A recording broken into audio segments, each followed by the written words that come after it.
Peristiwa memilukan ini terjadi tahun 61 Hijriah dan mengakibatkan gugurnya cucu Rasulullah Sallallahu Alaihi Wasallam, Husain bin Ali radhiyallahu anhu.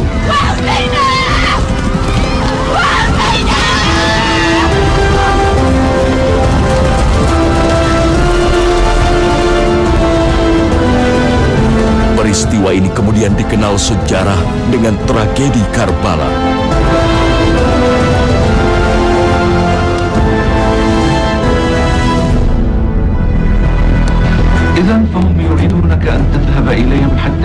Peristiwa memilukan ini berawal dari banyaknya surat yang ditujukan masyarakat Kufah di Irak pada Husain bin Ali radhiyallahu anhu. Cucu Rasulullah Sallallahu Alaihi Wasallam ini terharu dan seakan menjadi panggilan untuk menegakkan keadilan.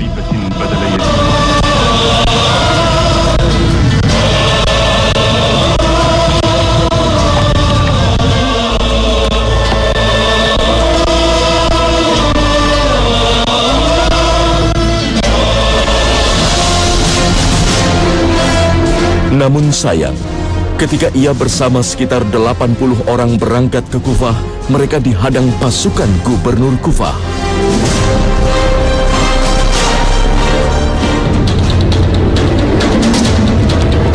Ironinya, barisan pasukan gubernur Kufah justru terdiri dari orang-orang yang turut mengundang Husain datang ke Kufah.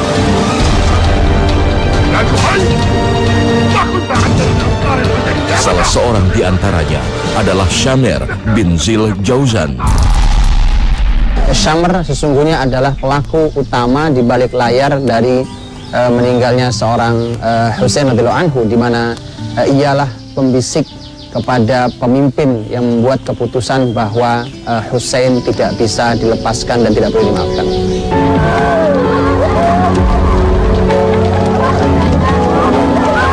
Ini adalah peristiwa pengkhianatan menyakitkan dalam sejarah Islam.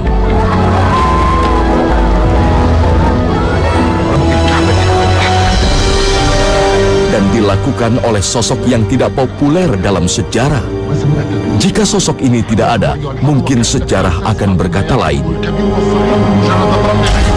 Tapi inilah takdir yang digariskan Allah Subhanahu wa Ta'ala. Tak banyak catatan sejarah yang mengungkap nama ini. Syamer bin Zil Jauzan dikenal sebagai salah seorang pembesar Kufah dari suku Hawazin. Sifatnya sama seperti kebanyakan masyarakat Kufah lainnya yang lekat sifat khianat.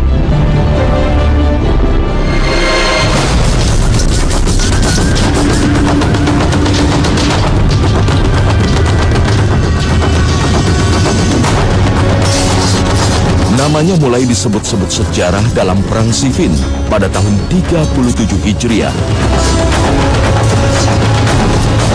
Syamer tercatat menjadi salah satu pendukung Ali radhiyallahu anhu dalam perselisihan dengan Muawiyah radhiyallahu anhu.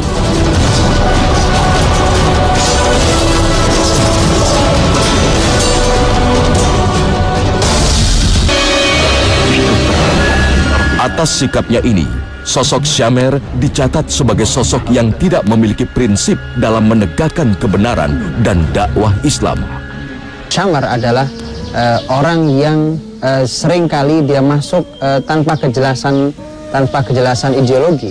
Dia bisa membela Ali bin Abi Thalib, setelah itu kemudian dia bisa memusuhi Ali bin Abi Thalib, bergabung bersama musuhnya Khawarij, kemudian setelah itu dia membunuh putranya Ali bin Abi Thalib, kemudian setelah itu pun dia memusuhi Ali bin Abi Thalib sampai kemudian nanti dia mati. Dan itu menunjukkan bahwa buat dia, dia adalah seorang tokoh yang kemudian seorang pemberontak sesungguhnya, bergabung dengan siapa saja yang dia pikir bisa mendatangkan kemaslahatan bagi dirinya sendiri. Alhamdulillah, alhamdulillah. Sosok Syamer mulai populer saat Yazid bin Muawiyah diangkat menjadi khalifah menggantikan ayahnya Muawiyah bin Abi Sufyan.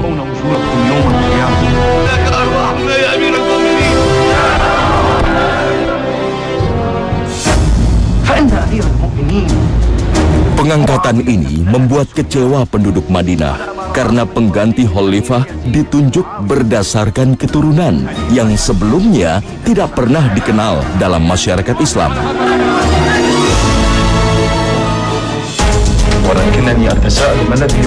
Sementara muslimin di Madinah menginginkan kekhalifahan dipilih oleh Majelis Syuro yang terdiri dari sahabat-sahabat mulia.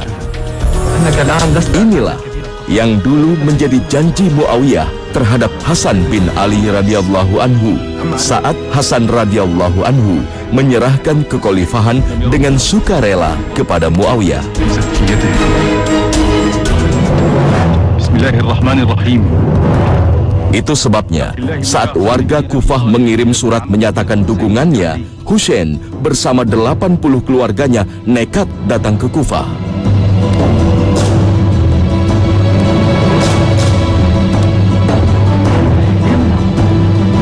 Padahal sahabat-sahabat mulia lainnya seperti Abdullah bin Umar, Abdullah bin Zubair, dan Abdullah bin Abbas sudah menghalangi keberangkatannya. Nah, Abdullah bin Abbas sudah mengingatkan, jangan berangkat. Bagaimana kamu percaya kepada orang yang telah membunuh ayahmu sendiri? Bagaimana kamu percaya kepada mas mereka? Karena Ali bin Abi Thalib radhiyallahu anhu yang posisinya saat itu di Kufah, meninggal di Kufah. Dan mereka lah para pemberontak-pemberontak itu, tetapi Husain dengan surat-surat itu sangat yakin. Dan diantara yang berkirim surat itu adalah Syamr bin Dzil Jaushan itu. Dan benar saja bahwa ketika ternyata Syamr yang tadinya memberikan dukungan kepada Husain, bahwa akan mendukung Nahi Mungkar Husain untuk melawan kepemimpinan Yazid di negeri Syam, justru Syamr yang dan teman-temannya berada di bawah kepemimpinan Ubaidullah bin Ziyad yang ini gubernurnya Yazid bin Muawiyah. Banyak orang-orang yang seperti ini, maka dari itu di dalam wilayah kepemimpinan harus sangat berhati-hati. Banyak orang-orang yang tiba-tiba datang bak seorang pahlawan, tetapi sesungguhnya mereka adalah musang berburu domba. Mereka hanya punya sebuah kepentingan, mereka tidak peduli bahwa ini akan mengorbankan orang-orang hebat, orang-orang baik itu. Buat mereka yang penting adalah kepentingan yang bisa mereka dapatkan. Seperti Syamr, bahwa biasa saja hari ini dia mendukung Husain, besok dia mengkhianati Husain. Hari ini dia mendukung Ali, besok dia memerangi Ali. Murni sebuah konsep politik yang kita lihat hari ini, orang-orang tanpa konsep, kemudian setelah itu yang penting adalah dia mendukung siapa yang memberikan keuntungan bagi dirinya. Ini adalah karakter seorang Syamr bin Dzil Jaushan. Keberangkatan Husain bin Ali membuat Khalifah Yazid bin Muawiyah harus menggabungkan wilayah Kufah dengan Basrah di Irak.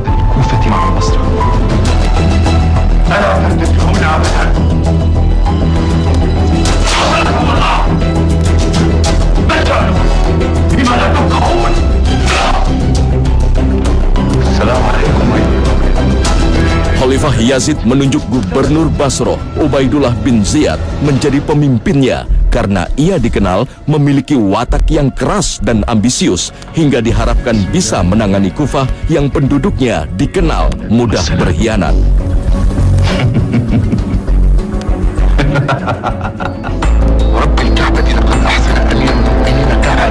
Disinilah peran Syamr mulai terlihat. Ubaidullah mengangkat Syamr sebagai pembantu utamanya dalam urusan pemerintahan dan keamanan.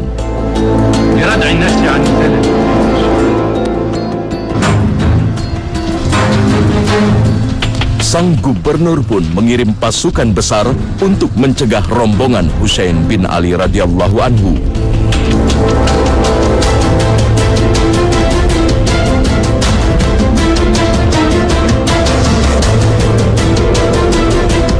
Namun disinilah celah yang kemudian dimasuki Syamr untuk beraksi sebagai seorang penasihat dan pembantu gubernur.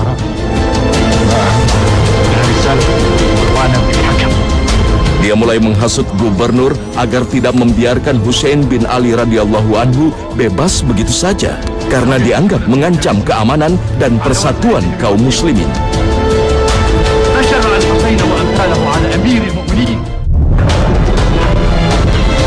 Assalamualaikum warahmatullahi wabarakatuh. Padahal saat pasukan gubernur Kufah menghadang cucu Rasulullah SAW di Karbala, sudah terjadi kesepakatan damai, kesepakatan yang sudah disetujui oleh Gubernur Ubaidullah bin Ziyad.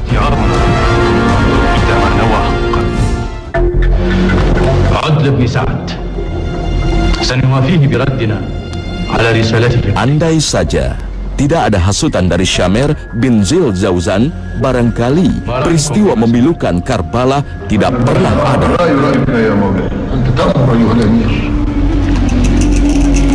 هذا كتاب رجل ناصح لأميره ويشفق على قومه. أجل والله إنه لكذلك. هذا إنصاف. قد قبلت ذلك منه. نعم الرأي أيها الأمير. نعم الرأي. وكأننا نحن من خرجنا إلى الحسين وليس هو من خرج إلينا. Karenanya Rasulullah Muhammad Sallallahu Alaihi Wasallam telah jauh-jauh hari menyampaikan petunjuknya kepada kita semuanya sebagai sebuah panduan dalam hadis yang diriwayatkan oleh Imam Abu Dawud dalam sunannya dan sanadnya hasan.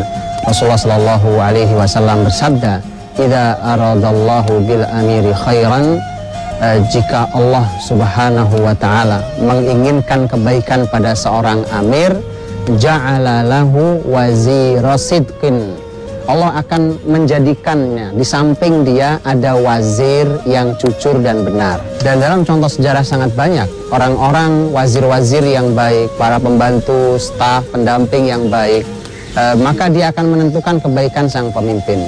Lihatlah bagaimana sejarah besar seorang Sulaiman bin Abdul Malik, pemimpin di dinasti Bani Umayyah. Nah, yang membuat seorang Sulaiman baik dalam kepemimpinannya adalah keberadaan seorang wazir yang baik di sampingnya. Siapa lagi kalau bukan Umar bin Abdul Aziz sendiri. Saat itu Umar bin Abdul Aziz posisinya adalah pendamping seorang Sulaiman bin Abdul Malik. Sulaiman bin Abdul Malik dengan masyarakat, dengan beberapa pembantu stafnya, termasuk diantaranya adalah Umar bin Abdul Aziz, melakukan perjalanan haji. Mereka haji ke tanah suci Mekah. Begitu sampai di wilayah padang Arafah itu, mereka Sulaiman sebagai seorang khalifah melihat banyak sekali manusia saat itu sedang haji. Maka dia berkata kepada Umar bin Abdul Aziz, "Ya Abu Hafs," panggilannya adalah Abu Hafs, "Wahai Umar bin Abdul Aziz, Abu Hafs, lihatlah betapa banyaknya manusia ini sekarang di hadapan kita. Tidak ada yang tahu berapa jumlah mereka kecuali Allah Subhanahu wa Ta'ala." Tentu sebagai seorang pemimpin suka, bangga melihat umatnya melakukan amal kebaikan sebanyak itu, karena dialah pemimpin tertinggi muslimin. Tapi kalimat Umar bin Abdul Aziz membisikkan di telinga seorang Sulaiman sangat mengejutkan. Dia mengatakan, "Haula'i ra'iyatuk," mereka adalah rakyatmu, tapi nanti di sisi Allah mereka semua akan mendebatmu, akan meminta pertanggungjawabanmu sebagai seorang pemimpin. Seketika Sulaiman menangis.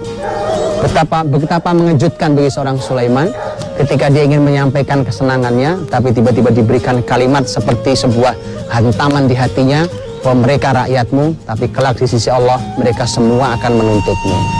Kalau Ubaidullah bin Ziyad adalah contoh seorang amir yang keras dan kasar dan melakukan kebijakan-kebijakan yang tidak baik, maka ternyata di sampingnya ada Syamir bin Zil Jauzan.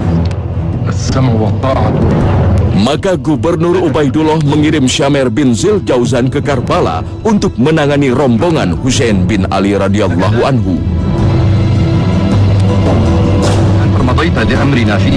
Ironinya, sosok Syamir bin Zil Jauzan, termasuk warga Kufah sebenarnya, turut mengundang Husain bin Ali radhiyallahu anhu datang ke Kufah. اسمع يا ابن سعد، لقد مللت مخاتلتك. تريد أن تكون مع ابن زياد ومع الحسين في آن واحد، وهذا لن يكون، إما معنا أو علينا. Kedatangan Syamir bin Zil Jauzan ke medan Karbala justru membuat situasi terbalik. لا أريد لأحد كائنا من كان أن يقترب من الماء، أفهمتم؟ كائنا من كان.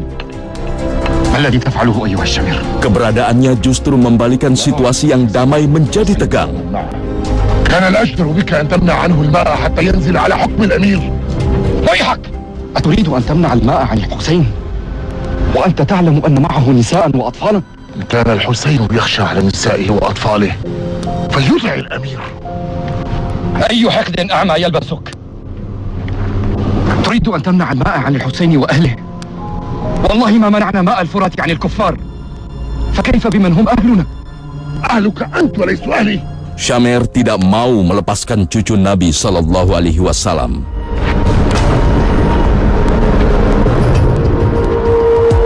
Padahal sebagian warga Kufah yang ikut bergabung dalam pasukan gubernur malah melepaskan diri dan bergabung dengan Husain bin Ali radhiyallahu anhu. يا أهل العراق يا أهل الكوفة لقد دعوتم الحسين حتى إذا أتاكم أسلمتموه وزعمتم أنكم ستقتلون أنفسكم دونه ثم عدوتم عليه لتقتلوه فمنعتموه التوجه في بلاد الله العريضة حتى يأمن ويأمن أهل بيته ومنعتموه وأصحابه ونساءه وأولاده عن ماء الفرات الجاري. بئس ما خلفتم محمدا في ذريته لاستقاكم الله يوم الظمأ إن لم تتوبوا. فليخرج إلينا الحسين، نريد الحسين ابن علي، فليخرج. أين الحسين؟ Pendirian Syamer bin Zil Jauzan yang tetap bertekad untuk menindak Husain bin Ali radhiyallahu anhu semakin membuat situasi tak terkendali. Akhirnya terjadi peristiwa perang tak seimbang dan pembantaian di Karbala pada bulan Muharram tahun 61 Hijriah.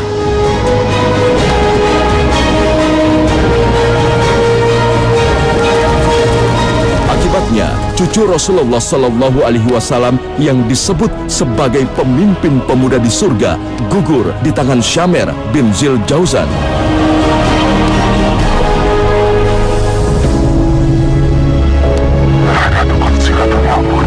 Sejak itu, keberadaan Syamer tidak lagi disebut-sebut dalam sejarah.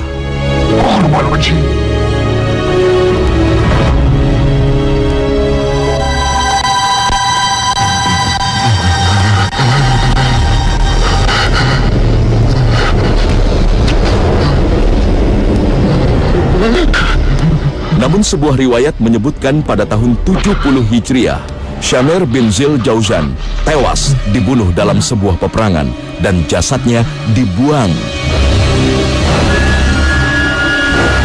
Sebuah akhir yang tragis bagi orang-orang zalim.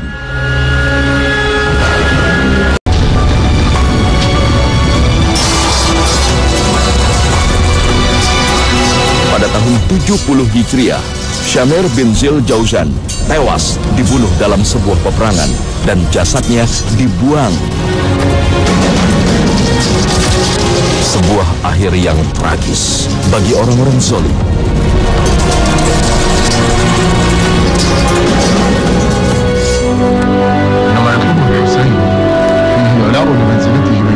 Syamer bin Zil Jauzan selalu diingat sejarah karena hasutan dan tindakannya dapat mengubah kehidupan beragama kaum muslimin di kemudian hari.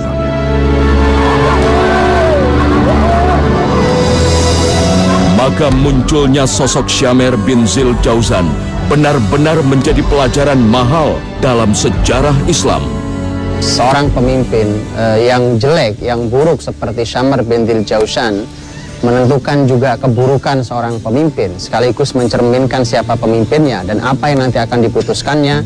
Maka sebaliknya pun berlaku sama di semua wilayah kepemimpinan, bukan hanya di wilayah kepemimpinan negara atau di wilayah kepemimpinan sebuah wilayah, bahkan di wilayah yang paling kecil di dunia kepemimpinan, yaitu di keluarga pun sama. Karena para ulama menyampaikan bahwa keluarga ini adalah merupakan miniatur dari negara. Dan karenanya ada hubungan yang sangat erat antara keluarga dengan negara. Kegagalan sebuah negara sesungguhnya adalah kegagalan keluarga-keluarga di negeri itu. Dan keberhasilan sebuah bangsa adalah keberhasilan keluarga-keluarga itu. Maka dari itu pun sama. Bukankah di dalam keluarga juga ada amirnya, yaitu sang suami, ada wazirnya, yaitu istri, dan ada rakyatnya, yaitu anak-anak kita. Dengan demikian ini pun sama. Dan dalam sejarah juga sangat banyak hal itu.